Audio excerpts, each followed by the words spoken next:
NASCO is a loyal Wildcat activity supporter and Kellogg-based construction management company. Their primary focus is supporting our U.S. military's Department of Defense through the performance of multi-million-dollar federal construction contracts.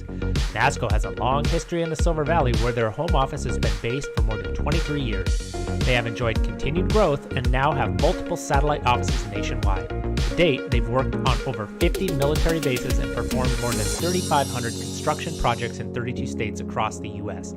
NASCO is proud of their Silver Valley roots and is actively involved in local community events and activities. You can find them on the web at nascousa.com. Wildcats Live would like to thank NASCO for being the original gold level supporter and proud partner. Thank you, NASCO, and go Wildcats!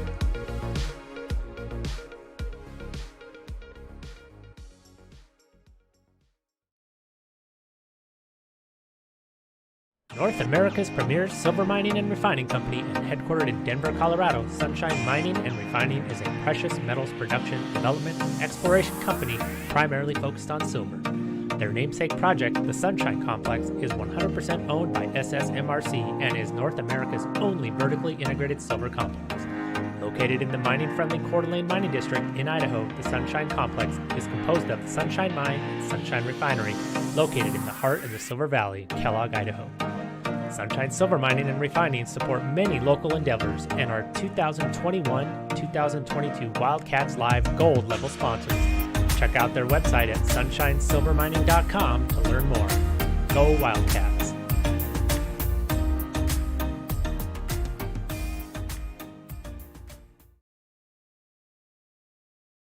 From plywood to paint, tools to trim, they have it all, or they can order it in just a few days' time. Kellogg Lumber Company is a veteran-owned business that has been supplying the Silver Valley with quality building materials to contractors, builders, and homeowners for 4 generations.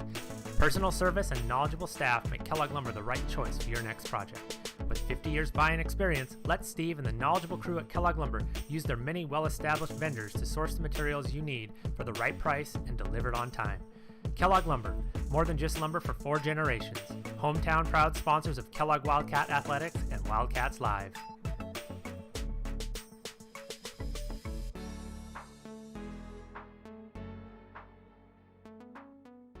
Purple and gold through and through. Shoshone Glass has been serving the home and auto glass and glazing needs of the Silver Valley and North Idaho for more than 50 years. With 3 generations of family expertise and community loyalty, they have a well-earned reputation for hard work and excellence. No matter what your needs, you can rest easy knowing that your project will be handled quickly and professionally. From energy-efficient windows and sliding glass doors to bath enclosures and mirrors and a comprehensive auto glass service as well. Let the experts at Shoshone Glass take care of your home, auto, and business needs by calling 208-783-1159 or going to shoshoneglass.com. Go Wildcats!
Welcome, ladies and gentlemen, back to Andrews Gym. Just less than 24 hours, we were up here watching 2 games of action in this 50th anniversary.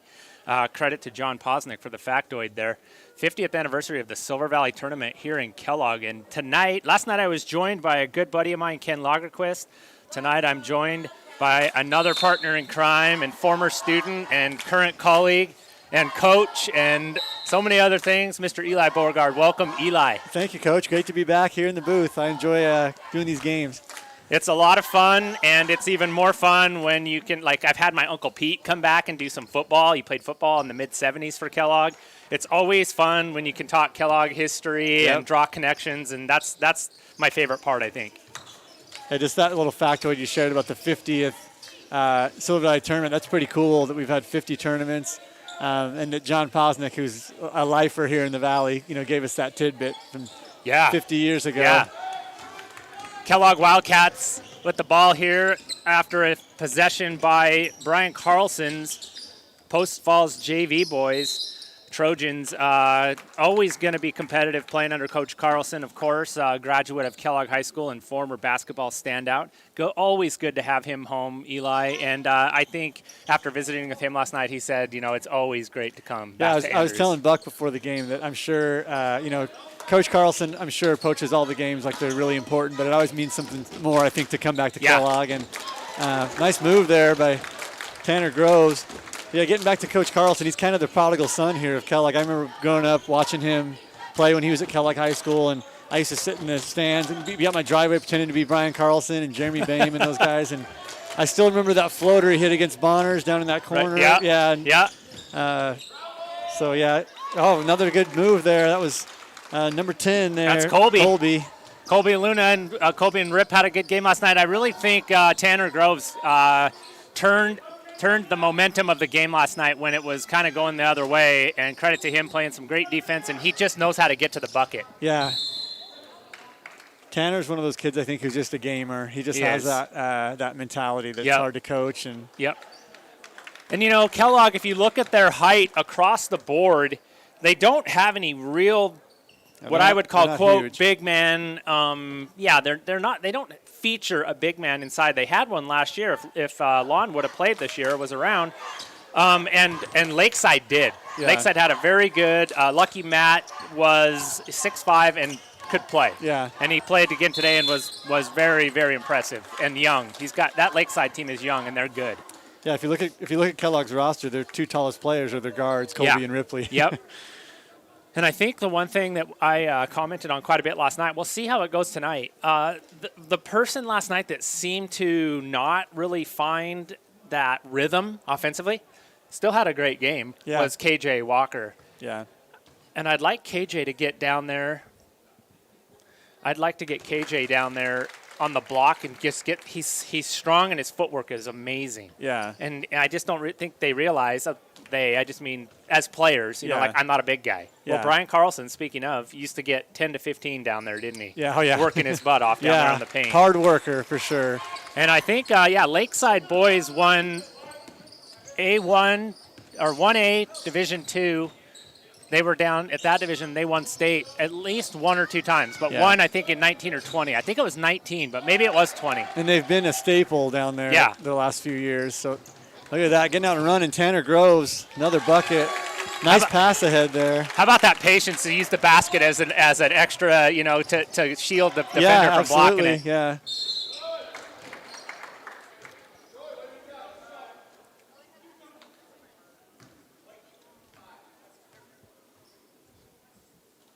Yeah, our producer, Buck Coe, in our ear telling us that, and I think he's got a good point, Kellogg, because they don't have much size, they can play so fast. And so they get out and run, and the Luna boys see the floor so well, and so they're dangerous in transition. And when you don't have a lot of size, you can get out and push the tempo a little bit. I think that's a great point. And what I would add on to that is I think that's why Lakeside was a tough matchup. Yeah. Because Lakeside loves that kind of ball. Yeah. Like, if you're going to push it, they're happy. They'll go. They'll track meet it with you. They want to track meet, yep. I mean, we were in the 70s last night, and I don't know. We didn't really get hot, but we were both pushing the ball. Yeah, when I was coaching the varsity girls up here, we used to, when we were going to play Lakeside, we'd always change our scrimmages and go on the short court, just to try to like mirror the pace of the game to make it go be quick, because that's just kind of the way that they play. And so we tried to get used to that by shortening the court a little bit. Making that shortening that transition up. Yeah. You know, like you got to get back and find your man. Or it's a quick layup. Turn around. And you know Brian Carlson's team's going to push it as well because they don't have the height to go half court either. So there's KJ. I think he heard me. He's taking it to the basket. Just got to be a little more confident there. Ooh, nice hustle play there from number 5 for Post Falls. That's Dylan Wolf on the floor. Colby with the nice sell on the call there. Yeah. I think that might have gone off his leg. Good job by him to influence whatever he could. He's been watching James Harden play. Yeah. So KJ's going to work the baseline here. Lunas are up top on the perimeter. We got Bridger McLean in. He had a good game last night. Great defensive player. Nice dish there by KJ.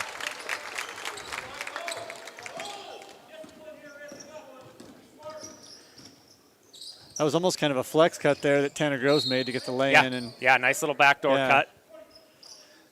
Yeah, there are. It is college football championship day. Well, Oregon went down last night to Utah. I think Utah just has their number. Yeah, Utah's good. That's the second time they beat them, right? Yeah. Yep.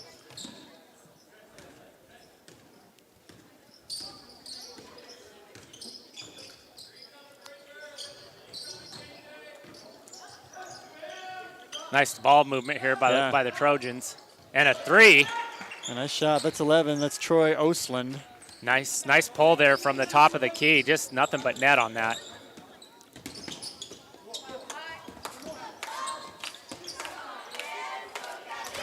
There's that same cut there.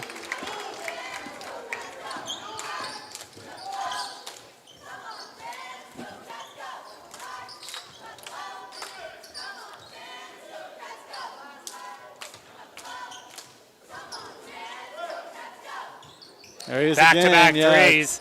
But you know that was great getting KJ involved down here, and that was the points in the paint. I think they got to look to that. And they got to recognize, you know, they're still not a super experienced team. They got to recognize when a kid hits 2 in a row, you got to take his airspace and get up, you know, shirt to shirt on that kid. Yep. Because I'm sure he's wanting to shoot it again. Here comes number 4. 3 There's straight threes. I think Coach might be thinking timeout. Not yet. Could be. Coach Carlson liking the effort out of his kids right now. And when you're getting those threes to go, it tightens everything up. And then there's a lead for the Wildcats that evaporated in about 3 possessions. And it's funny, Coach, I'm watching. I like to watch the coaches sometimes, too, the reactions to what's going on. And yeah. I mean, Post Falls has hit 3 straight threes, and you don't see, Coach Martin getting super upset or Coach Carlson getting super excited. They're both pretty even-keeled. Not their first time. No, not their first time. And how about the scoring for the first quarter? I've seen quarters end 12-8. It's 12-12 right now with 3:29. Yeah, middle school basketball. This is a halftime score sometimes. So both teams maybe coming out of the gate pretty hot. So both coaches just kind of willing to see where this goes. And we got a whole hockey line change here for the Wildcats. Yeah, that's one thing when you try to push the tempo. You know, I think Coach Martin being smart here, trying to get a little breather here for his guys who are running so hard. Yep, we got Logan Hendricks into the game for the Wildcats. We got Reed Watcott. Of course, Ripley's at the line. We got Ben Bristow in, and we got number 21, Colton Machuzik. Young bunch out there right now for the Wildcats. Another reason I like the substitution here, Coach, is just that, Kellogg just gave up 9 straight on those 3 threes, and I think Coach Martin's trying to change something up and see if this group can maybe get a few stops on the defensive end. I think you're right. A few of these guys who are in here, are very good defensive players. Luke Miller and some of these kids can defend really well. So, how about another 3? These guys are just red hot from 3. That's number 11 again. Yeah, Osland. Is that his 3rd of the quarter? I think he's got 3 threes. He might. They've got 4. That's all 4 straight. It's almost all their points. Yeah, they scored their first basket at 2. Since then, it's been 4 threes. Good job, but might have got away. I guess that was a jump stop. He's okay with that. Nice NBA move. Good second effort. No call underneath. They're letting him play down there.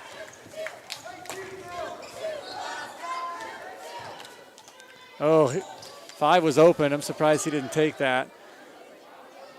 Yeah, these Post Falls kids aren't afraid to take the three-pointer. They know Nice they're curl off the There's a nice screen. little curl. Yeah, that was a good decision. I think Kellogg's trying to take away the three-point line, so he curled off the screen and got a good look inside. Now Post Falls with some of the reserves in there putting the pressure on Kellogg. Probably yeah, Coach Carlson just smells blood in the water right now. Reed Walcott for 3. He can get hot real quick.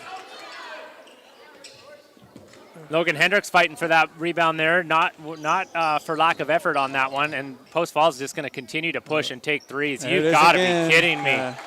And this guy. You know what, Coach? That one, I think I would credit that 3 right there to not stopping the ball. I mean, that kid got all the way down to the second block before he kicked it to the corner. I think he stopped that ball at the volleyball line, or, that 3's not there. So Coach Martin going back to the bench here, subbing. Not happy with what he's seeing, I think, defensively.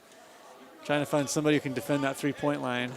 Yeah, definitely not the best stretch. Well, that I think these guys that just came in, pretty much held their own for just coming cold off the bench with 4 new players. You know, that can be tough chemistry-wise. But Wildcats, I don't know what they've been outscored, but they were up by 6, weren't they? I think so, yeah. Like maybe 12-6 or something. They've been outscored double digits to single digits, no problem.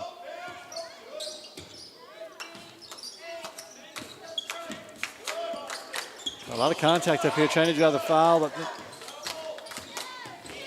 a lot of pretty physical so far. Yeah, and I think probably the message, in addition to maybe figuring that out on defense, was these guys are aggressive. We need to take it at them and get them in some foul trouble. Yep.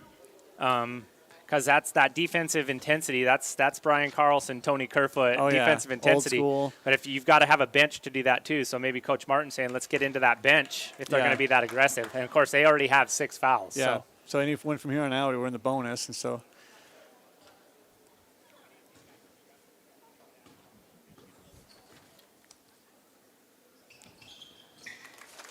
It's 15-20 after the free throw. See, this is a big possession here defensively, I think, for Kellogg if they can get a stop. Post Falls has a lot of momentum right now. 11 thought about it. Closing down those gaps around the perimeter just a little bit better this time. Lots of good screens. We got a illegal screen, I think, there. Yep, and there were a lot. They're moving the ball real well and getting the most out of their possessions. Yeah. That was the exception right there. Maybe kind of hung on to him a little bit more, moved into him a little on that screen. But and it's funny, Coach, you mentioned kind of the Tony Kerfoot school of basketball. A lot of screens away from the ball, a lot of moving around. And, yes. And both teams are doing that, and they've got some easy buckets out of it. They're doing it well. I remember when I think I was still coaching 8th grade, and I was coming up to the high school to help with some practices. And I remember one thing that stuck with me that Tony Kerfoot said, and I think your dad continued on with it as well. Luna dumps off to Walcott there. Wildcat's looking for something. I remember three-pointer there by Luna. It might have been online, but it was way short. And Coach Kerfoot said, "I want you playing hard enough that after 4 minutes." You want it, you have to come out. You're tugging in your jersey, yeah. Yep. And I remember thinking, that's, if you've got the bench, that's the way to do it. It's just to lock teams down, but. Yeah, and really, if you think about it, these kids have a lot of energy, but going that hard for more than 4 or 5 minutes is tough, so. Yep. And when you're, even if you have the recovery and the strength, when you're, as a cross-country coach, when you're breathing and aerobically stressed, you make iffy decisions, like, oh gosh, I just got to do something here. Nice pass there. I like Reed walk after the basket, immediately points to Tanner Groves to go, nice dish. Yep. So that pass earned the basket. So nice unselfish play there by Kellogg. Back to 3 points now. Wildcats with a little run of their own. Oh, lazy pass there and intercepted. Oh, might have been a travel there, but no call. Reed with the follow.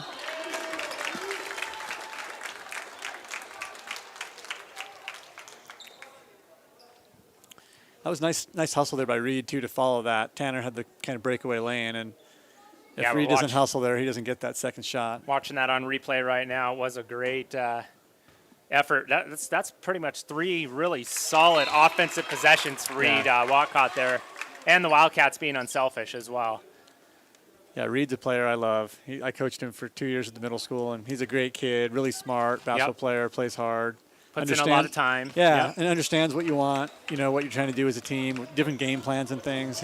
I'm noticing this year he's moving a lot offensively. He's moving without the ball. Yeah, trying to look for a shot. Here really does 14 seconds here, big possession. Kellogg's kind of stolen this momentum. See if they can finish this quarter off strong. Maybe a forced shot there, but a little bit of contact. Might have got away with a push there. Bridger, look at that hustle by Bridger nice McLean. Hustle. I'm a little surprised there that last possession, Kellogg didn't play for the last shot, but they took about 6 seconds to go. Well, this is a good pace game here, Coach Burgard. It's 20-18 at the end of the first quarter, not the first half. Teams are going to take a break. We'll do so as well. Come stick around. We'll be right back. NASCO is a loyal Wildcat activity supporter and Kellogg-based construction management company. Their primary focus is supporting our U.S. military's Department of Defense through the performance of multi-million-dollar federal construction contracts. NASCO has a long history in the Silver Valley where their home office has been based for more than 23 years. They have enjoyed continued growth and now have multiple satellite offices nationwide. To date, they've worked on over 50 military bases and performed more than 3,500 construction projects in 32 states across the U.S. NASCO is proud of their Silver Valley roots and is actively involved in local community events and activities. You can find them on the web at nascousa.com. Wildcats Live would like to thank NASCO for being the original gold-level supporter and proud partner. Thank you, NASCO, and go Wildcats.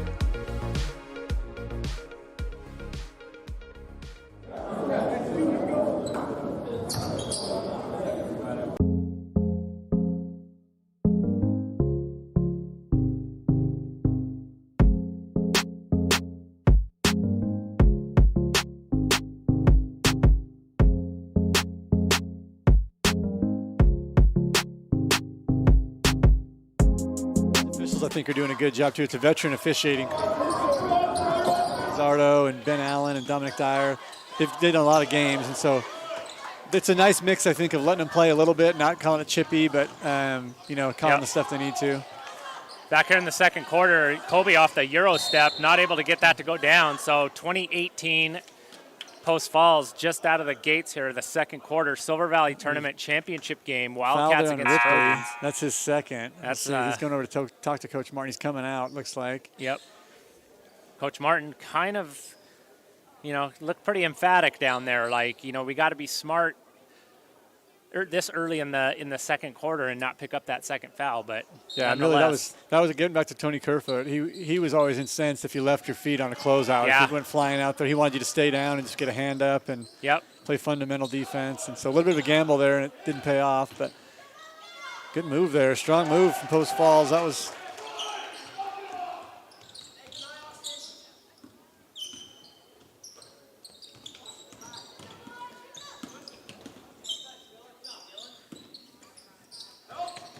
So number 10 is not on our roster for Post Falls, so I apologize. I don't know the name there. If anybody does know that, they can chat it into us on the chat of the stream. We don't have a 10 in the roster, so let us know. Maybe we can ask somebody at halftime if we get some time. But I wonder if he's maybe a varsity player playing down, maybe a floater, yeah.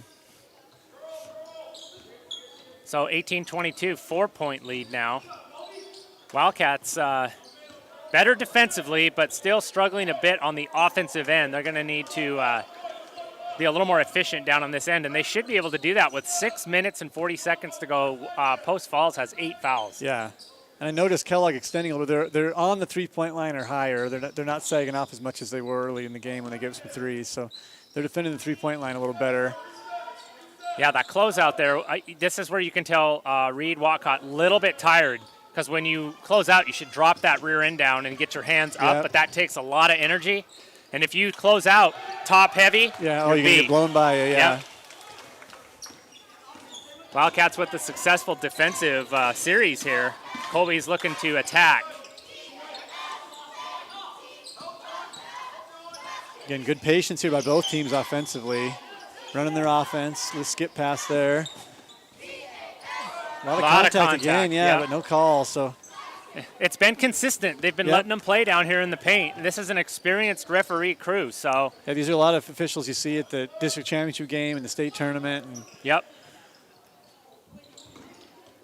this is where if you're a coach and a player and you know the caliber of these refs, which I'm sure Coach Martin does, you adjust your level of physicality. You take the ball to the bucket, you body up on defense. You got to adjust how they're calling it. And Coach Martin and Coach Carlson, both former referees, so they understand. Neither one has been complaining about the officiating at all, and I think they appreciate when they just call it square and let them play a little bit. Ooh, they're going to be close to a block charge. Which one do we get? Looks like I got a block, judging on Coach Carlson's reaction. We're going to go to replay here. We'll do full screen replay. My thought was maybe his feet were set, but I think he twisted his body just a little bit. Yeah, he did kind of moved into him on the shoulder too. Initiated the contact, yeah. Anyway, while we have the sub going there, we'll go ahead and we'll go back and then hit that replay one more time while Tanner gets to the line, maybe. Oh, wrong button.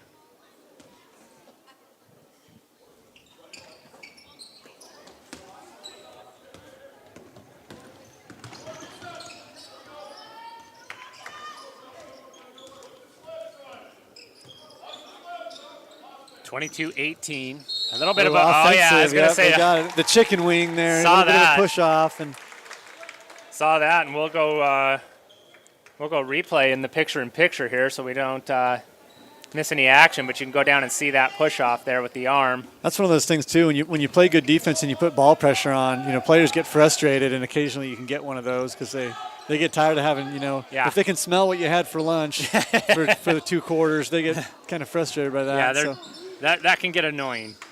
Uh-oh. Groves a little careless there, active hands there, and then a block. This will be double bonus here. So and that's our number 10. We don't have a name on that yet.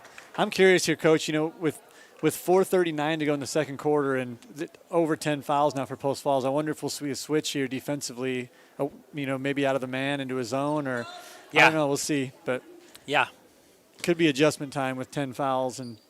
Well, he is going to bring the big fella in here, so maybe he is going to go to something maybe a little more, like you said, not a little bit softer, maybe less aggressive. Not as prone to fouls because Wildcats, you're right, shooting 2 from here on out. That's over 4 minutes of double bonus.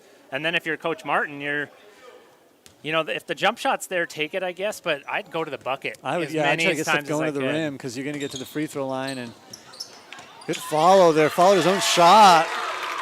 Tanner Groves with the give and go off the rim. Padding his stats there with the rebound and the basket. I just love his effort, though. He just plays hard. He's fun to watch. I'm sure he's fun to coach. He never took his eyes off it. He got right off the line and got that and took it straight up. A rare double dribble call. So still over 4 minutes to go. Wildcats kind of clawed their way back into this, didn't they? The momentum was definitely going with the Trojans there for a good 5 minutes. And I think with the foul situation, Kellogg's in a good spot right now. And Coach Carlson, after that 10th foul, he was over there talking to the refs a little bit. I'm sure he's kind of saying, hey, it's 10-3. Both teams are playing man. Trying to get a few more calls for his guys maybe. Wildcats doing a great job moving this ball. That's a deep pull from Kobe. Maybe a little contact down here after the shot. Could have been a 3-point foul. Yeah, he tried to sell a little bit too, but I think he did there was contact there. Here we got a shooting foul. Looks like Bridger got him on the arm maybe. Or, it looked like he got him on the arm.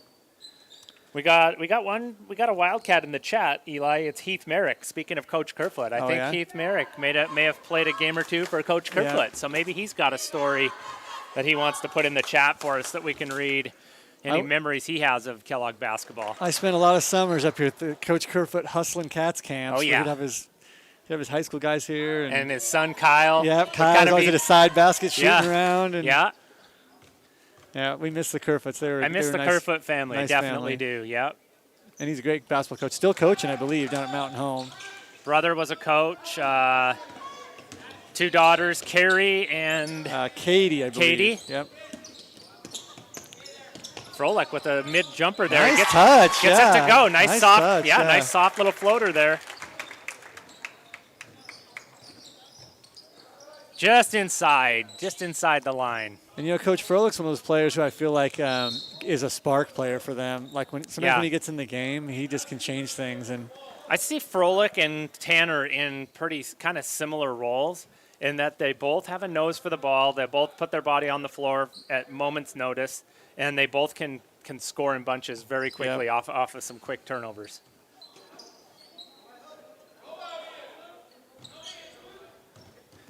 Again, welcome everybody. Off that screen, Wildcats and Trojan JVs here in the Silver Valley Tournament 50th edition.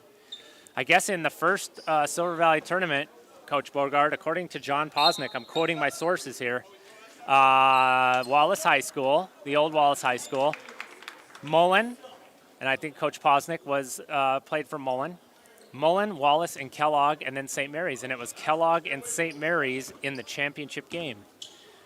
So, interesting cool to history. have that tidbit, yeah. Very cool history, yep. And John Posnick, he's been involved with basketball since probably all 50 of those years since then. I mean, very true. He's a great guy, great official. Does a lot of work to make sure that these kids have officials at their games. And Yep. Been around and just been that consistent presence with high school athletics. And one other thing I'll say about John Posnick is I remember when I stepped away from coaching varsity girls, I'd been at the high school for 5 years coaching varsity girls, and before that JV girls. And when I stepped down, Posnick was one of the first calls I got a day or two after I stepped down. He called me and just said, "Hey, I thought you did a good job, and you were positive for the kids." And so he kind of thanked me for my time, and that just shows what kind of guy he is. Yeah, I mean, he didn't have to do that. And, so I think maybe he was trying to recruit you to ref, but could be. I'm just kidding. That's a very cool gesture. Yeah. 24-22 here. Wildcats looking for some offense because they forced quite a few turnovers. Ooh, that's offensive right there. Probably, yeah, that's a good call. He kind of lowered the shoulder a little bit. Anytime the player and you are bumping and you put that arm out, they're going to get you. Well, especially we've got post falls on a couple of those. So if they didn't make that call, and I'm Coach Carlson over there, I'm questioning it. So, again, veteran officiating crew, and I think they called it right there. Interesting here that Wildcats defensively, I think this is their 5th stop in a row, but they're just not getting any points. Well, what was the score at the end of the quarter? 20-18, and so now it's 24-22. So since then, it's been 4-4 in almost 6 minutes of basketball. So such a hot pace early, and both teams kind of clamping down here on defense. Yep. Different styles, and both teams make adjustments, and it changes the flavor of the game for sure. I like that last possession, though. Kellogg tried to go inside a little bit there to Colby. I think they're trying to get to the stripe, so they're trying to get inside a little bit. Yep. I like the decision.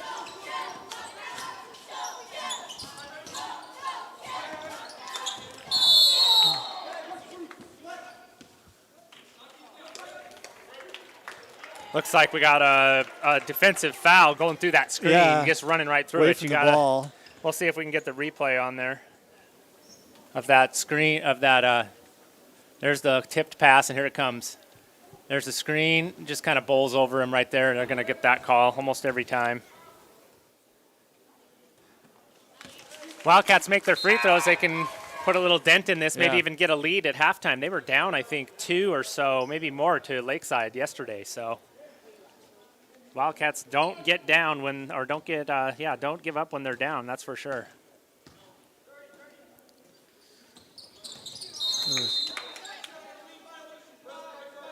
Lane violation on the free throw. Might have stepped on the line or left early, I think sometimes as a shooter, that's hard when you feel like the shot's off. You want to go crash, and sometimes you leave before it's hit the rim. And Wildcats with a little, 1-2-2? Yeah, a little press action. It worked. And I like too. They got Tanner Groves up, which you most of the time most coaches would put up like their point guard up, but Tanner's such a good kind of a bulldog defensively. They put him up there to be disruptive, and he did enough to throw off the rhythm there at post falls. KJ thought about it, and then there's a backside rebound there by Ripley. Third tries the charm. And then by Tanner. Good job of the Wildcats. Determination right there. I always tell my teams our best offensive play is a missed shot because, if we can catch the offensive boards, those are high percentage ones if you can get offensive rebounds down there. Wildcats back in the lead for the first time since early on in the game, and before Post Falls went off on that 3-point barrage. Yeah, and since then, they haven't hit it. They're looking for him still, but. And even there, when you give up that little floater, that's a difficult shot. It's a 2-pointer. You can live with that. You can live with that. Yeah, as a coach. Tough shot. Oh, I thought a foul there. No call. Might have got some ball, but.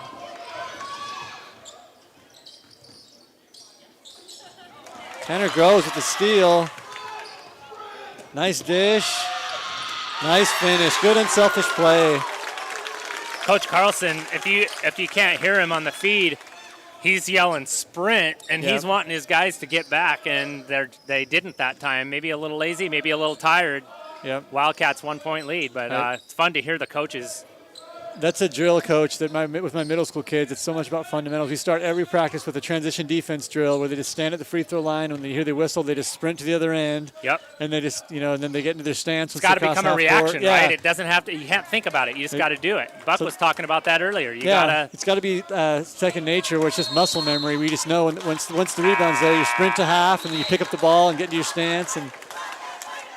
And that was a carry call there.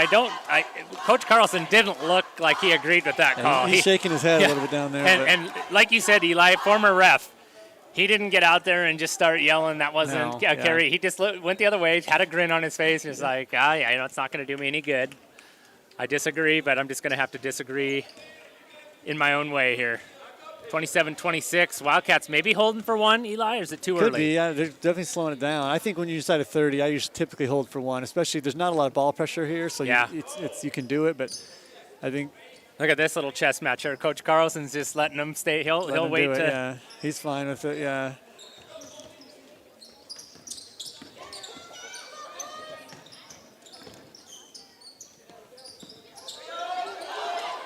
Down to 5 seconds here. Oh, here we go. Free throws again. Kind of a lucky call there. Got a little bit of body, maybe. We'll take a look at it here. Is a little bit of two-man game. Back out to Colby, and he tries to go. Yeah, he got him. He clipped him with the knee there. Yep. Good call. Colby to the line. Rattles that one through. And this is a situation with 6 team fouls for Kellogg. You don't want to get an over the back here with 2 seconds left. Yeah, going into the locker room with a 3-2, possibly 3-point lead here would be pretty big for the Wildcats. Missed free throw. I had to jinx him. Another lane violation. So he'll shoot again. See if we can see that lane. Oh yeah. 21 got in early. Yep. And this is one where, as a coach, I'm always yelling, hey, take advantage of it. You get an extra shot, focus, knock it in. Yep. Make them pay for that mistake.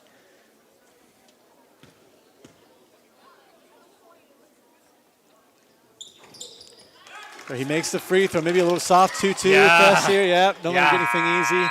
I like it. And that will do it for the 50th annual Silver Valley Tournament first half of the championship game. Simon Miller, Eli Borgard, and the ever-present Buck Coe up in the K-Wall booth. Shout out to George White and Paul Robinson. Oh, yeah. Legends of the Silver Valley.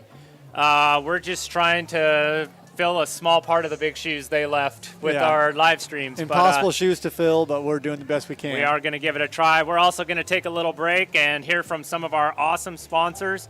Encourage anybody watching that might own a small business or a family that wants to be a sponsor. We have a Wildcat, a purple, and a gold level sponsor. We're going to take a break. You'll hear from some of our Wildcat and gold sponsors. Thanks for watching. We'll be back in about 10 minutes.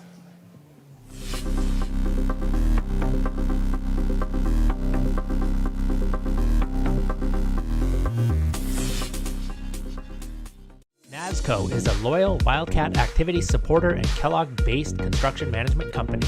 Their primary focus is supporting our U.S. military's Department of Defense through the performance of multi-million-dollar federal construction contracts. NASCO has a long history in the Silver Valley where their home office has been based for more than 23 years. They have enjoyed continued growth and now have multiple satellite offices nationwide. To date, they've worked on over 50 military bases and performed more than 3,500 construction projects in 32 states across the U.S. NASCO is proud of their Silver Valley roots and is actively involved in local community events and activities.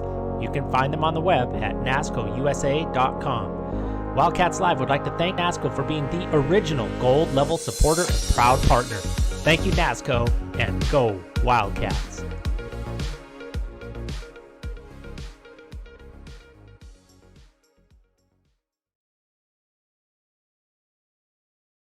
North America's premier silver mining and refining company and headquartered in Denver, Colorado, Sunshine Mining and Refining is a precious metals production, development, and exploration company primarily focused on silver. Their namesake project, the Sunshine Complex, is 100% owned by SSMRC and is North America's only vertically integrated silver complex. Located in the mining-friendly Coeur d'Alene Mining District in Idaho, the Sunshine Complex is composed of the Sunshine Mine and Sunshine Refinery, located in the heart of the Silver Valley, Kellogg, Idaho. Sunshine Silver Mining and Refining support many local endeavors and are 2021-2022 Wildcats Live Gold level sponsors. Check out their website at sunshinesilvermining.com to learn more. Go Wildcats!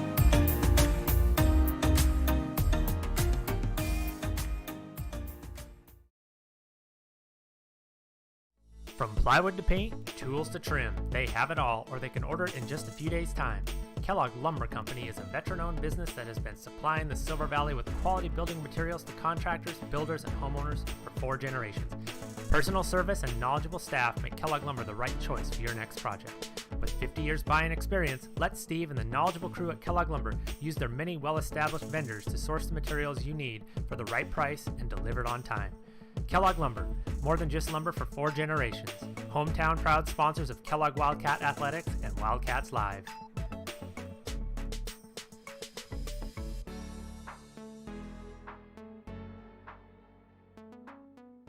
Purple and gold through and through. Shoshone Glass has been serving the home and auto glass and glazing needs of the Silver Valley and North Idaho for more than 50 years. With 3 generations of family expertise and community loyalty, they have a well-earned reputation for hard work and excellence. No matter what your needs, you can rest easy knowing that your project will be handled quickly and professionally. From energy-efficient windows and sliding glass doors to bath enclosures and mirrors and a comprehensive auto glass service as well. Let the experts at Shoshone Glass take care of your home, auto, and business needs by calling 208-783-1159 or going to shoshoneglass.com. Go Wildcats!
And we are back after a short break. Thanks for sticking with us. Wildcats Live, Silver Valley Tournament Championship game.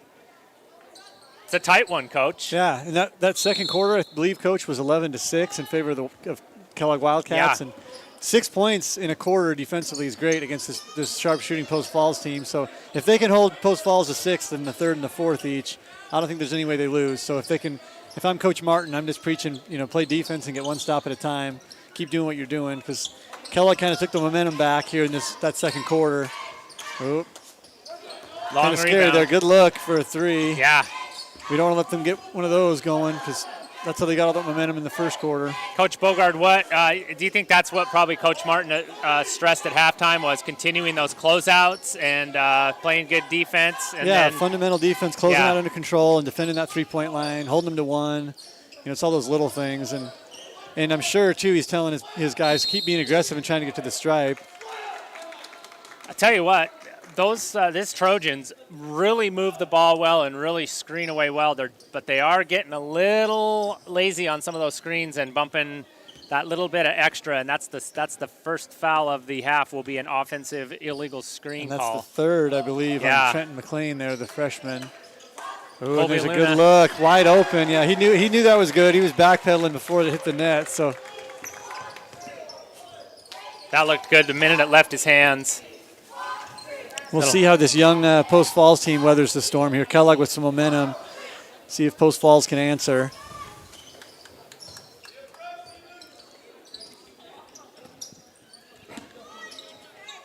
Nice little take down the middle by, that's number 5 for Post Falls. Wolf. Not a lot of help defense. They're kind of what Coach Curfew used to call the phantom swipe, where you take a step toward it. And another legal screen, I think, here, Coach.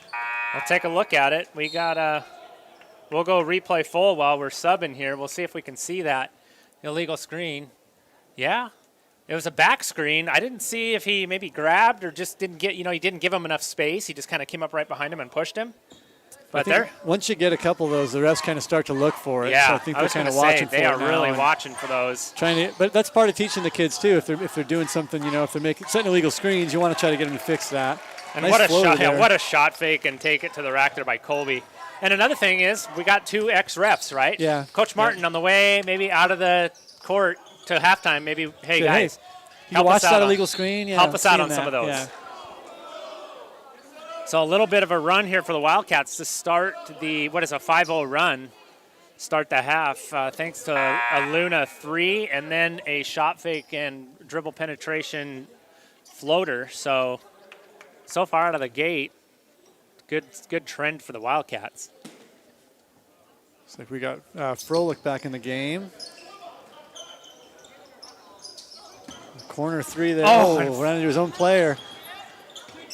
Yeah, that was unfortunate. And I was just going to say Froelich is everywhere, and unfortunately he was everywhere on that play and just kind of collided with his own player. But if I'm a coach and it's over hustle, I'd rather have that. Oh, yeah. Good problem to have. Yep. Guys are running that hard. Friendly fire. Wildcats with much better perimeter defense here. Yep. See lots of hands up, guys on their toes instead of back on their heels. 5-second call there. It doesn't happen very often at this level. And that was McLean, and I think that he kind of got lulled into that because Luna had a hand just enough that he wasn't pressured, but he was within that distance. Yeah. To start the count. 34-26, Wildcats with their biggest lead of the game. A nice dish inside. Nice move. Good patience there. Ooh. Almost got the and one. Nice move, strong move. And, I think, Coach, in the first half, they had a couple of times where they got it down there and they maybe didn't get calls and maybe they're floating away a little bit. And that one is just a strong move right to the bucket. I'm going to say probably an emphasis by Coach at halftime, if we think as coaches. So Ripley will get to the line here.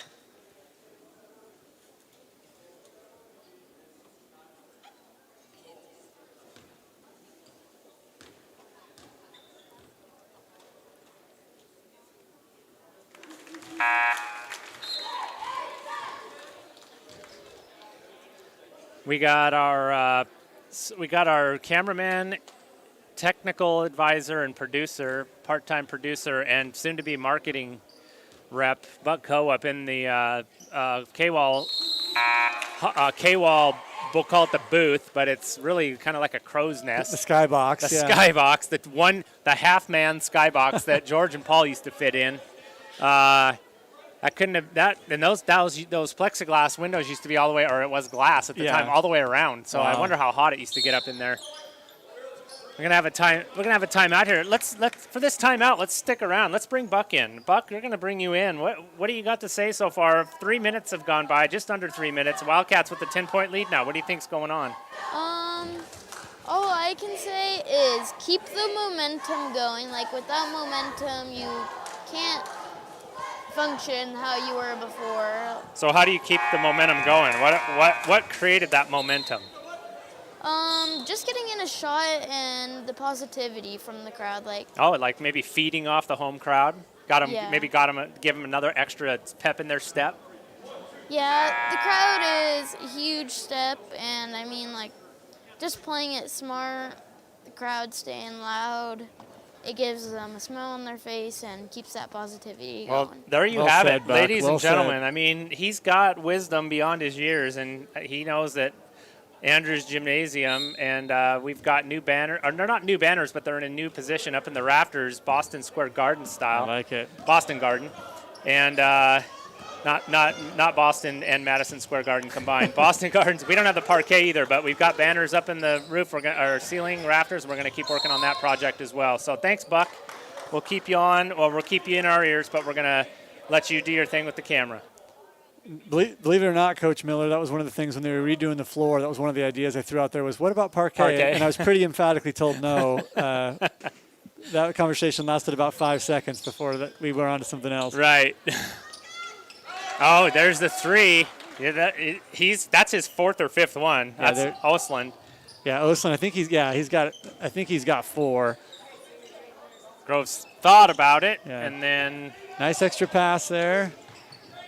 Nice. I think KJ's finally starting to find his spots because they're there. Coach, you know what I think set that up was the ball started on the right-hand side of the floor, and it was 4 passes using both sides all the way around and then into the corner. So it was 4 straight closeouts from post falls, and we finally caught him out of position on that last one and blew by for the layup. So. And how about the adjustment from out of the timeout for post falls? They've got 2 good looks, 2 possessions in a row. Nice coaching there by Brian Carlson and his crew. Yeah, out of a timeout as a coach is always when you want to drop something, maybe one of your ones that's a quick hitter that you feel confident in, and you can get a bucket out of a timeout. Yep. Gives your kids a lot of confidence.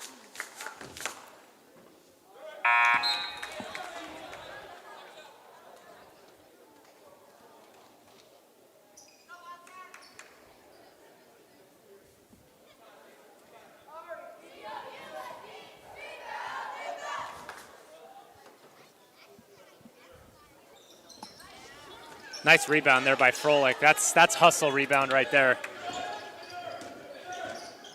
9-point lead. Wildcats up 38-29 midway through the third quarter. Silver Valley Championship. Nice There's KJ. move That's inside. the spot. Oh. Yeah, he hung in the air long enough though.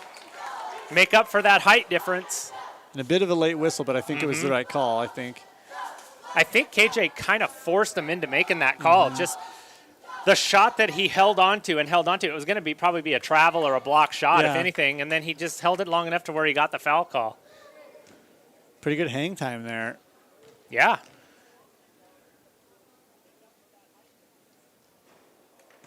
Misses the first, but still a chance here to make it a 10-point game. I think as we go along, KJ is going to continue to find those opportunities. And that's not to say he can't shoot. He can shoot. But, I mean, I think that there's a void on this team of somebody that has the footwork that he has that can get some easy buckets. And then you got to go inside out. I mean, Kellogg has a lot of guys who can shoot from outside, but establishing that inside game first will raise your percentage quite a bit and go inside first. Nice move. Oh, illegal screen. I think he'll wave it off. I think it's number 4 again. I think he's had several of those illegal screens. Oh, they got it number 2 this time. Steven Anderson. I think was that player control? Let's go back and look at the replay on picture-in-picture. He does go baseline. Colby comes over to help, gets his feet set. Yeah, it was just a player control. Took a charge. Yep, okay. took a charge. I assumed it was on the screen. But yeah. Guess who? Yeah, there it is. Inside again. Nice patience again. Throws up a shot fake first. Yep, there's something to be had down there for KJ, and he's the right player for it, I'm convinced. Oh, what a great job keeping that in bounds by Colby. He goes up. Hard foul.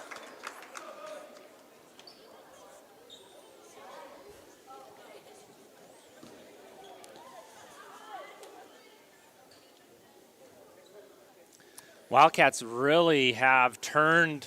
Yeah, getting away a little bit here. I wouldn't be surprised if we saw a timeout in the next little bit here from Coach Carlson. Were they down 10 today? I can't remember. Maybe the chat knows. I don't think they'd ever. You mean, was Kellogg down 10? Yeah. I don't think they got to down that much. Maybe 6 or 8. Maybe 6, yeah. But this is certainly our biggest lead, I think, at 13. Definitely, yep. Colby at the line. They're going to get him a violation again. He must be stepping over. I think he's not jumping, but I think as soon as he goes, he's kind of letting the momentum take him over the line. Let's take a look again. Here's the shot. Oh, that close, yeah. That thing was in the net, and he put his foot down on the line, literally as it hit the net.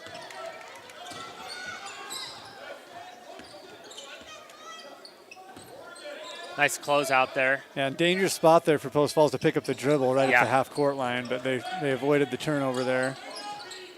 Little high-low peel there for the Trojans coming out of that, into that transition.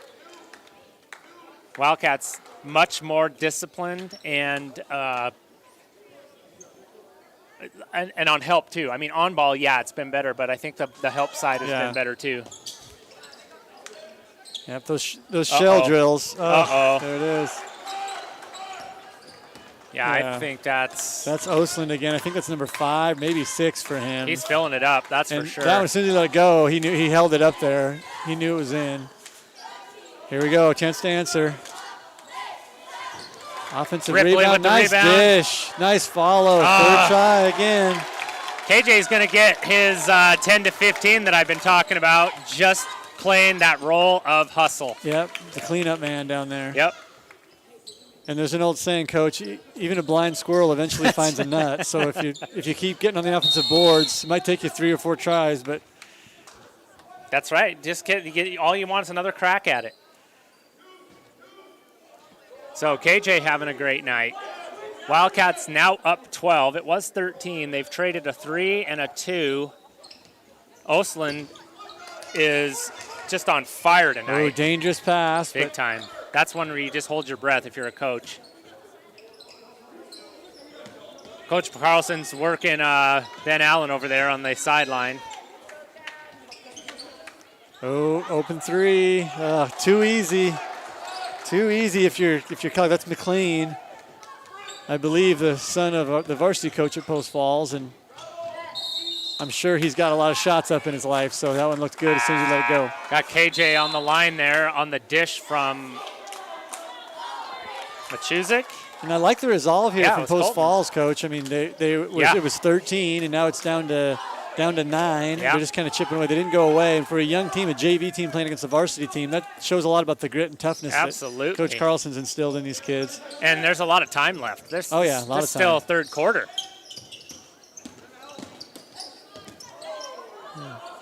A bit of a. I think we tried to draw the foul there a little bit, maybe. There's KJ. Right back. Getting up the floor. Nice job to get that push there. Now the Wildcats need a defensive stop. And those plays, Coach, where you can trade a basket like that is more momentum, in my opinion, for the team that scores second. Because Post Falls scores, then Kellogg goes right back and takes it back. Takes the wind out of your sails. Yeah, so it's, even though in the end it's a wash, 2-2, I feel like those are momentum plays where that's almost worth more than 2 points when you can go right back and score. Well, and then Post Falls return the favor, so they're both just trying to one-up one another with it's weird. We've had lulls in the game where it's gone to more of a half-court set, and then both teams score 6 points back to back to back.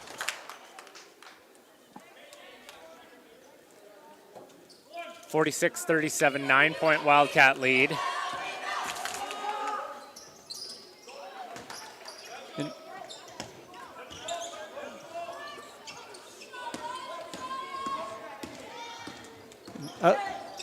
Of note here, Coach, is the foul situation. It's 6-5 and we're only in the third quarter, so I think free throws could be critical here in the second half.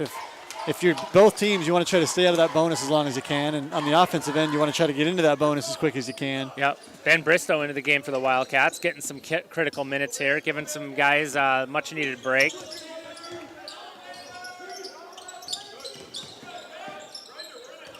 And that's Osland with the ball, and I like how they're extending up on him high.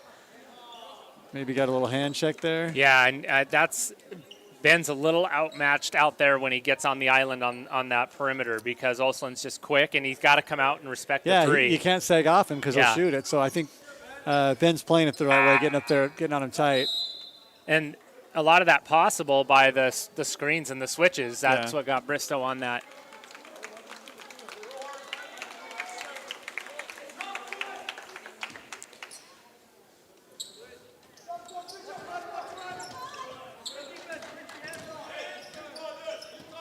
And Buck's talking about future tournaments here in our ear, and we should probably offer congratulations to our Kellogg girls as well for winning their Silver Valley tournament. Great game championship game against Wallace, and Buck's reminding us that the girls will be on the road soon to a tournament in Frenchtown, I believe. Frenchtown, yep. Wildcats. A nice pass ahead, right back. Tanner, Coach, you mentioned it earlier. He does a great job of going from the left-hand side of the floor to the right-handed lay-in and using that rim as an extra defender to get that defense from blocking the shot. And that's another one of those return baskets, Eli. Yep, they're worth a lot. They're going to get one more chance here. 6 seconds is enough time to get it up the floor and get a good look. And I like Coach Carlson. He put a little soft pressure on. Not going to let him roll it up there. He's going to make him earn every inch going up the floor, which I think is the right call. But what you don't want to do here is foul if your post falls. Oh, he's open. Oh, I thought he should have shot. Oh, why didn't he shoot that? Yeah, he was open. I don't know what. Maybe some miscommunication there on the time. Well, and I think he's looking surprised that I don't know if he was aware of how much time was on the clock. A rare error for Luna there because that was teed up for him perfectly. That was the best shot they were going to get probably there in that situation. Unfortunate. Still an 8-point lead. Would be awesome for that to be 11, but hey, we're going to the fourth quarter of the championship game here with the Wildcats up 8. We're going to take a break. Hear from one of our sponsors. We'll be right back. Thanks for watching. From plywood to paint, tools to trim, they have it all, or they can order it in just a few days' time. Kellogg Lumber Company is a veteran-owned business that has been supplying the Silver Valley with quality building materials to contractors, builders, and homeowners for 4 generations. Personal service and knowledgeable staff make Kellogg Lumber the right choice for your next project. With 50 years buying experience, let Steve and the knowledgeable crew at Kellogg Lumber use their many well-established vendors to source the materials you need for the right price and delivered on time. Kellogg Lumber, more than just lumber for 4 generations. Hometown proud sponsors of Kellogg Wildcat Athletics and Wildcats Live.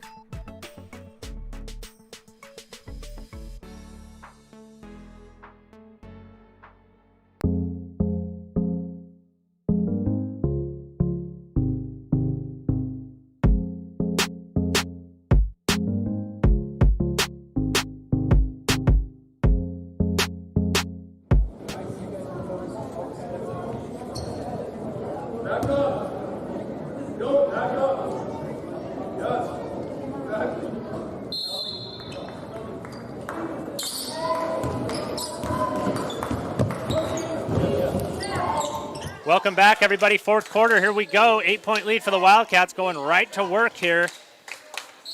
That's going to be Ripley. Nice feed from KJ. Good angle. He's going to get, and what are we, bonus from here on out? Yeah, he'll shoot 2 here because it was a shooting foul, but yeah, bonus the rest of the way, Coach. Good point. And that's number 4 on Trenton McLean. So that could be a factor here as well, who went into the fourth quarter. So coaches are talking to him. They're going to leave him in there, which I kind of like, honestly, in the fourth quarter. You're trying to make a comeback. It's, Absolutely. no tomorrows at this point.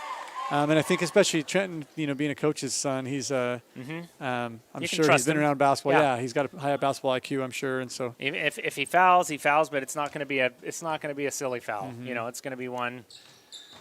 Oh, tough to not get that second one to push it to double digits, but it's 9 instead. Ripley able to get one of the 2. Almost a travel there. I think he dragged that foot a little bit, but Wildcat pressure ramped up a little bit, ratcheted up a little bit more here at the beginning of the fourth quarter. Maybe got a break there at the intermission or the break between third and fourth. Still lots of screens here for Post Falls. I think trying to free up some of those shooters. Nice dish inside. Great defensive, or great offensive series, everything but the bucket. That might be his 5th if they got McLean there. And Coach Bogey, while we're waiting for the call, and that's his 5th foul on McLean. Just fresh off the email, Wildcats Live, we have Stacy DeShand and would like to become a purple sponsor. All right. DeShand Trucking, and also she said she would volunteer Nickerson's as well. We'll let her do that. So Stacy, reach out to us. I'd like to throw together one of those 45-second to minute ads, including some graphics and pictures. Thank you for the support and for reaching out. And again, just send us some emails and some details, and we'll start working on that for you immediately. But and a quick shout out to Stacy's daughter Leela in my 4th grade class. Go. Yeah, right. Oh, this year, huh? Yep, yeah. Great kid. Awesome. Very nice family. Very cool. Well, we're glad to have the support. We're glad that to have people watching here on this Saturday. Turned into a snowy Saturday. It was raining to begin with, and it's been snowing at my house, and looks like it's still snowing outside. So. And here now Kellogg now in the bonus, and this is dangerous territory because what you don't want to do is let them start chipping into the lead without taking time off. That's about the worst thing you can do, protecting the lead.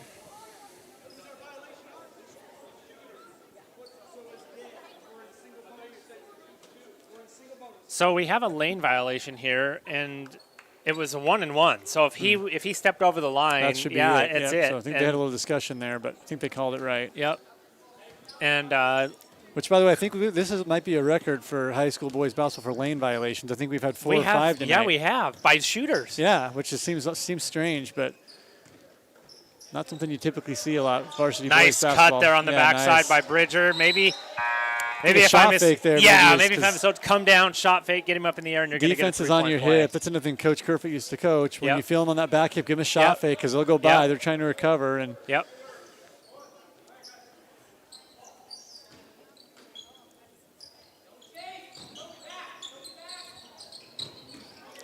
Missed Froelich on the inbounds there. He was open for a brief about 2 seconds, but he was drifting away from the basket. Wildcats retain possession. High screen and roll. KJ to the basket. Lost possession. Ooh. Well, we'll keep the ball here. They'll get another crack at it. And I really like KJ's where he's trending. Offensively as of from last night. He can make threes and he's got a good jumper, but I like him taking the ball to the basket and being around the basket.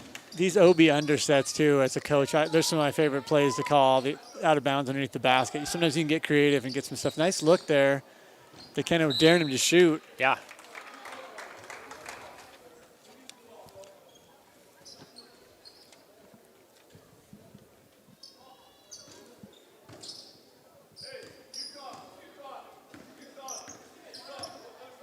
Something I like here, Coach, that Kellogg's doing is they're not running a press, but they're putting one player up. They're playing man, but they're making him play at 100 feet. Yeah. So they're nice steal there by Groves. And and fouled the offhand there. So lucky that wasn't an and one. And if he ever watches these streams, I know he's probably got relatives watching these streams. He's probably going to get tired of me saying this, but having my first year of coaching, I coached Tanner's dad. Yeah. And their style of play, and this is fully complimentary. Tanner's dad was one of my favorite players to coach. Yeah. Played as hard as anybody, found a way to score no matter how many guys were guarding him or where he was at on the floor. And Tanner's the same way. Yeah. Tanner has a nose for the basketball and knows how to get to the rack, and I just love watching. It's like on that last going play, back Coach, in time. He hit the pad down there so hard. I think he knocked some trophies over on the other side of that wall. I think so. Yeah, he's a hustler for sure. And I think I've shared this story before, but I used to live down the street from Tanner when I lived in Pinehurst, and he was out there every day with his hoop, out there shooting and working. And hard worker. I had him as a student too, hard worker in the classroom too.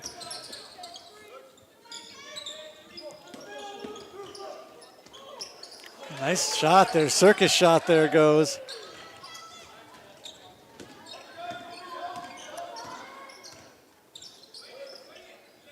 There's a big basket there. Every time Kellogg kind of gets one, both teams are not. They're not letting anybody get a lot of momentum. They're kind of trading buckets here. There he is. Tanner feeling good. Oh, good take. Nice follow. Tanner, Rolick. there's your two. There's your two, two glass hustlers. cleaners. Yeah, Yep. those guys are. I like when those guys are in there together. They're it's both just a lot of headbanded hustle. too. It's it's like almost like they're twins out there. It reminds me of like the bad boy Pistons, Rick Mahorn and Bill Laimbeer. Colby thought they had the breakaway there. Ripley near steal, just a little bit of frustration there, but I love the hustle. I love the determination of these Wildcats. And you can see when they do turn them over, there's blood in the water. They want to push it and transition off a turnover and try to get something out of it. Yep, that's going to be 4 on Ripley, so they're going to need to give him a little bit of a break before the stretch run here. You want to hope you can keep this, this 9, 10, 11 point cushion here. Yeah. Bridger McLean comes in. Another violation. Oh, yeah. Yeah, we have had. Is it on the shooter again? I believe. Yes. Wow. Let's go replay. So again, they're watching for it. Here it is, picture in picture. And Ben Allen standing right there, so he had a good view of it. But I didn't see that one. Maybe it was just toed on the line, but his foot didn't move. yeah, it's funny if they have a toe on the line, they won't call it till after the shot because they assume they could have a chance to move back. And so sometimes as a coach, that's confusing when they call it, and you're like, hey, he didn't step over. But if they're just touching that line, they can get him on that. That's an iffy. That's a rare turnover there by the Wildcats, and Colby comes up limping. Looks like he might have got a shot to the thigh or something, a knee to the thigh. The old dead leg we used to call quad, it. yeah. Yep. And he is hobbled. You hope he doesn't have to close out on a three-point shooter here. He's got Coach Manzardo here. Experienced ref. No, there really wasn't anything happening offensively. So he's going to give a chance to get him out. He's going to give a chance and err on the side of player safety. Great refereeing right there. Yeah, now he's explaining it to Coach Carlson. Yeah, and Coach is like, hey, we were just about to – that was our best play. Yeah. Well, even though, so Coach Carlson not loving the call, but this is one of those times too where even though as a coach you might think it's the right thing to do if it was one of your guys, but you still kind of argued a little bit because you think it might help me get one later, Coach, this would be speaking of Coach Posnick, this referee Posnick. This is where it'd be cool if we could have him on speed dial, and bring him in. And I have the technology in the NFL to do it. when they have hey Coach Posnick, are you watching our game here? Yeah. And what do you think about that call? And then he would explain it, and then we'd come back. Yeah, I think we got to implement something like that. Shout out, Eli, you better start reading the chat. You're getting shout outs now. You're starting to go viral. Oh, wow. Ruth Ross, former Kellogg coach. That's right. Used to be my AD when I was coaching middle school years ago with the girls. But, Ruth is a fantastic person. I've had a coach under a lot of ADs. She was probably my favorite. Awesome. Every year at the end of the season, she'd go, what do you want to do different? What worked? What didn't work? Yeah. We miss her down here for sure. Yeah, we do. She was a very good coach and an even better AD, I think. I think what I appreciated about Coach Ross, a lot of things, but the most was how much she empowered girls. Yeah. Absolutely. There's none better. She just and kids wanted to play for her. They played hard for her. She advocated for all kids, but man, she was definitely the girls' power source. She had girls playing that wouldn't normally play and doing things they wouldn't normally do. Get kids out. And working hard to get them new uniforms and fundraising and everything. And they loved playing for her and. Volleyball, basketball. And, we were talking earlier about the great gesture. Nice shot there. But we're talking about the nice gesture that Posnick did when I stepped away. Ruth, when she was at the middle school AD, there was one season where Ben Castro was coaching cross country, and he got sick and had cancer, and so he had to step away for treatment. And I was his assistant coach, and so I kind of took over, finished the season for him. And at the end of the year, Ruth was the AD, and she sent me a very nice card and a nice gift card, which she didn't have to do. Right, that's awesome. But just to say, hey, thanks for helping us stay afloat, and that's just kind of the kind of person she is. And thanks for watching, Ruth, and Owen, if you're there. I would assume on a Saturday, Owen's either playing in a basketball game or out doing some adventurous activity today up in Alaska. I remember when Owen was very little. Baby size. He'd be at practice with Ruth, and he's always in their team pictures. I always thought it was cool. She tried to include him as much as she could, I think, with her teams. Wildcats gave up a 3-point play there after the Luna 3, so they are just up 9 now. No one can get much distance here. Wildcats maybe looking to not take the air out of the ball here, but burn some clock.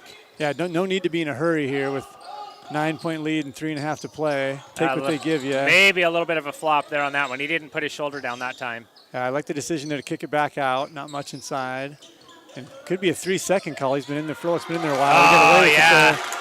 Instead, it's some patience rewarded with a cutting Watt caught. Yeah.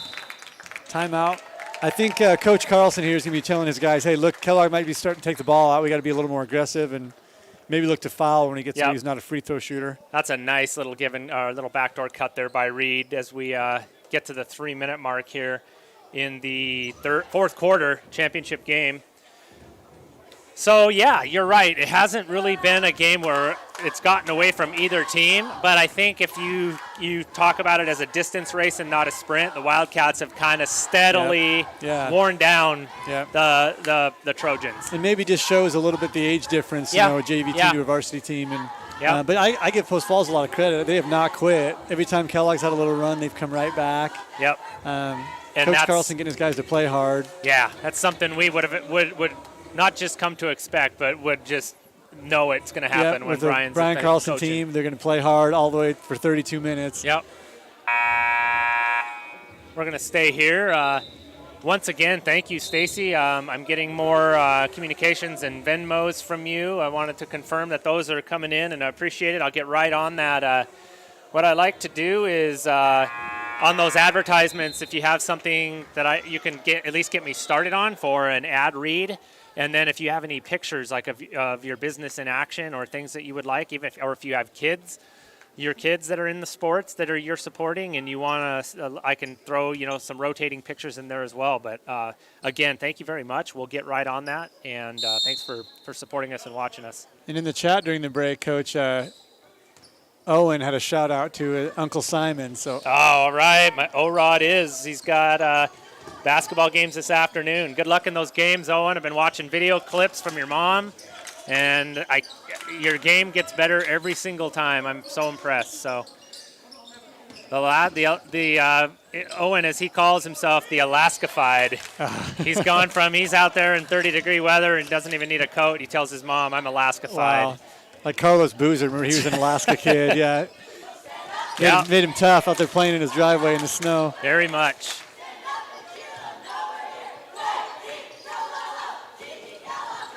Yeah, one of our Buck Coe in our ear saying that part of our team, Ty Cheney, also in Alaska right now, so he's not with us. Doing some wolf hunting, trapping with his dad.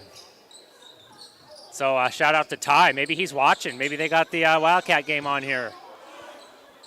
I like actually the patience there not to pull that quick three. You don't need a quick shot. There's a higher percentage right there. There you go. Passing up a good shot for a great shot. This point in the game, that's what you want, is be patient in offense. And shout out to Claudia Pooler in the chat. Go Cats. I think her daughter Ella is down here cheering on the Wildcat faithful. So good to have you in the chat there, Claudia. Thanks for the shout out. Go Cats. We got a little bit. Got a foul there on Colby, I think. Explaining that foul here. It's a 13. It's about where we've been, between 9 and 13 for the last quarter basically. A while, yeah. Oh yeah, double bonus, and both teams will be in double bonus for the last minute 44 here. This is always my wife's least favorite part of the game is the last 2 minutes, because sometimes it takes 20 minutes to get through the last 2 minutes because both teams are in double bonus and lots of timeouts, especially in a close game.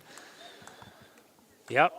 This is where it gets into it's strategy, but it's strategy to where if you do what you're coached, it usually works out to your advantage. But there are counter strategies for if the other team is not smart, we can get back in this, like this. So that was a lucky possession there. Post Falls got the offensive rebound and then look at a three. We're lucky that didn't go down. Smartly pulls that out right there. That's Ripley. Then continues to pressure and take it to the basket. Don't love the shot, but I mean, pretty high percentage shot down there. Maybe trying to draw the foul, but at 13, I'm probably okay. Yeah, I'm okay with it.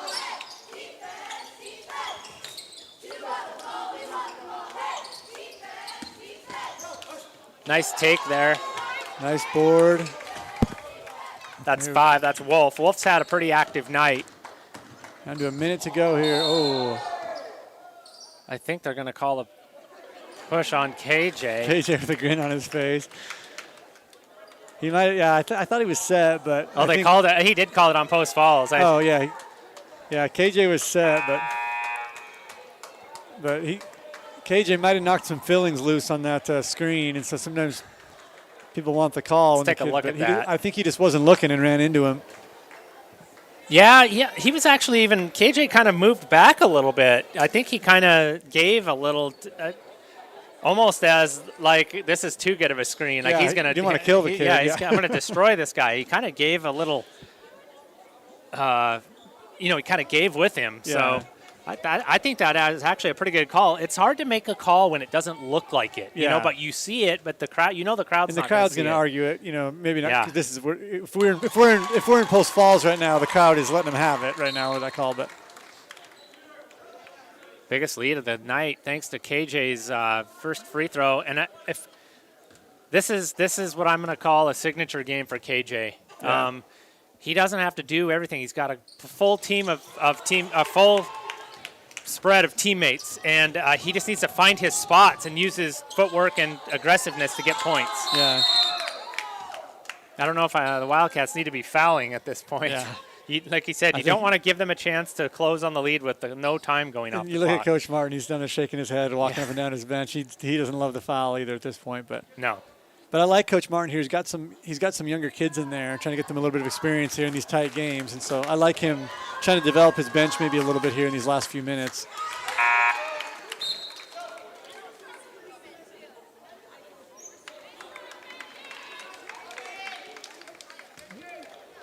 Pretty good reception there for KJ coming off the floor. He's had a good game, like you said. Definitely. Coach, I think you're right. He's critical, I think, too, since they don't have a lot of size. Yeah. Establishing that inside presence, he did a good job of that tonight for him. Nice board there. That's Austin Mims. All 6'6" of him just went up and got that rebound over 2 Kellogg Wildcats. In a quick timeout here, I think Coach Carlson's going to get his defense set with a press. I'd be surprised if it was anything different here after the bucket. Yeah, coaching down to the buzzer, right? Yep, you don't let up. So I think he's going to make Kellogg. I'd be surprised if it wasn't a full court press here. We've got not a full-sized Wildcat student body, but they're large in spirit. Yeah, for a Saturday at 1 o'clock, it's pretty good. I've seen lots worse on Saturday Silver Valley tournament games. So shout out to the Kellogg fans here, the students at Kellogg High School. It's definitely a little different to have it in the afternoon, but I kind of like it. There's people that, it's December and people want to maybe, get some stuff done around the house or do some shopping or whatever. So afternoon games are okay with me. And I see some JV boys basketball players down there, which is great to see kids who are part of the program here supporting the rest, the varsity team. So shout out to those JV kids down there. Here we go, about 30 seconds to go here. Kellogg, I think, is going to be content to be slow with it. See if post falls will try to foul. Ooh, a dangerous pass there. Bristow, good job gathering that. Bristow kind of got caught not coming to the ball, but recovered and then prevented the turnover there. So good job by him. Late moments of the game here. I had a chance to coach Ben's sister years ago, and she's Emma, a great kid too. Emma, And I believe she was a golfer for you too, right? Very Coach? good golfer. Yep. Good kid. Another nice family here in the Valley. Very, very supportive and active family in the Valley. Absolutely. It's just great to have. I grew up with Emma and Ben's uncle, Jason. Steve, of course, I know him well now. He was a little older than me, so he was, he was a little old. He was doing high school things when I was hanging around with his brother, and we were skate punks. Nice take there. I like, even though the post falls got the basket there, I like not fouling. They're out of position. They could have reached, but they just said, make him hit the shot, don't foul. And nice job by McLean. Just kind of take it the distance. Machuzik. Oh, they call it off. They wave it off. Yeah, Coach Carlson's smiling at that last play there. Well, you usually will just run that out, but when you get guys in there that haven't got a lot of looks, they're taking it to the rack. Just a half second from going away from getting some points there. Well, Coach Bogard, championship for the Kellogg Wildcats. It feels ho-hum in a little bit of a way, but it was a hard-fought tournament. Lakeside brought it yesterday.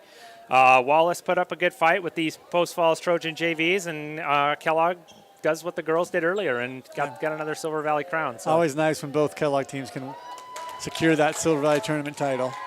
Definitely. So for Buckco in the Crow's Nest and Eli Borgard up here in the booth with me, it is Kellogg Wildcat boys basketball, your Silver Valley tournament champions.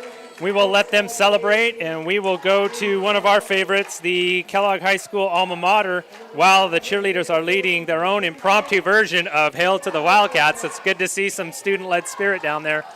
Thanks for watching, everybody. Until next time, I'm Simon Miller for Eli Borgard and Buckco. Thanks for watching Wildcats Live. Go Cats.